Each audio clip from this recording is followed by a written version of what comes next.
ప్రపంచ పర్యావరణ దినోత్సవం సందర్భంగా గురువారం తిరుపతి స్విమ్స్ ఆసుపత్రి కమ్యూనిటీ మెడిసిన్ విభాగం ఆధ్వర్యంలో అవగాహన ర్యాలీ నిర్వహించారు. ఈ కార్యక్రమాన్ని స్విమ్స్ ఆసుపత్రి డైరెక్టర్ డాక్టర్ ఆర్వి కుమార్ ముఖ్య అతిథులుగా హాజరై జెండా ఊపి ర్యాలీని ప్రారంభించారు.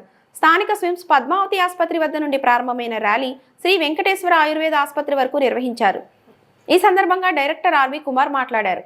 మానవ జీవితంలో పర్యావరణం అనేది పరిశుభ్రంగా ఉంటేనే మనిషి ఆరోగ్యంగా జీవిస్తారని అన్నారు. నేడు వాతావరణంలో అనేక మార్పులు, కాలుష్యం కారణంగా అత్యంత భయంకరమైన క్యాన్సర్ వ్యాధులు వస్తున్నాయని అన్నారు. వాటిని నివారించి భావితరాలకు నివాసయోగ్యమైన కాలుష్యరహిత భూమిని అందించాలంటే పర్యావరణాన్ని పరిరక్షించాల్సిన బాధ్యత ప్రజలందరిపై ఉందని అన్నారు.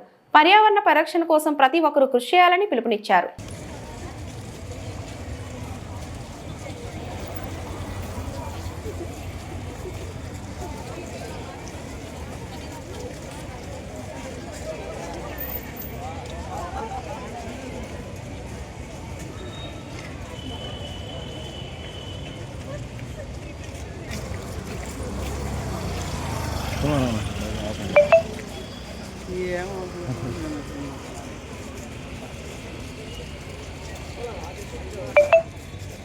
నేడు ప్రపంచ పర్యావరణ దినోత్సవం సందర్భంగా ప్రజలందరికీ కూడా మా శుభాకాంక్షలు.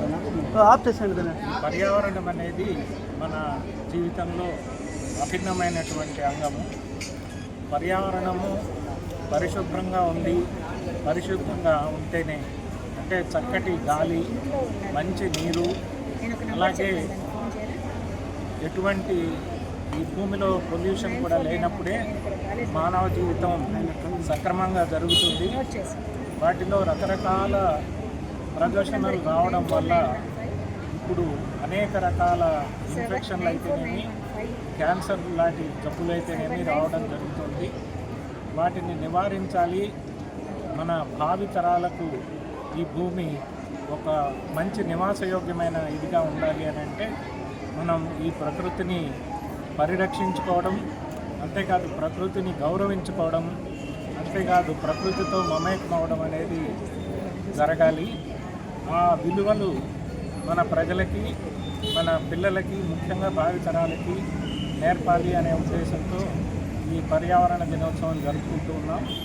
దానిలో భాగంగానే ఈ ర్యాలీ కూడా నిర్వహిస్తూ ఉన్నాం. వృక్షో రక్షతి రక్షితః అంటే చెట్లను రక్షిస్తే అవి మనల్ని రక్షిస్తాయి. అదే ఇది గాలికి, నీటికి, నిప్పుకి, నేలకి కూడా అదే సూత్రము వర్తిస్తూ ఉంది. మన పర్యావరణాన్ని కాపాడుకుందాం, ఆరోగ్యాన్ని కాపాడుకుందాం, మానవ జాతిని రక్షించుకుందాం. ఓం నమో వెంకటేశాయ. శ్రీనివాసో విజయతే.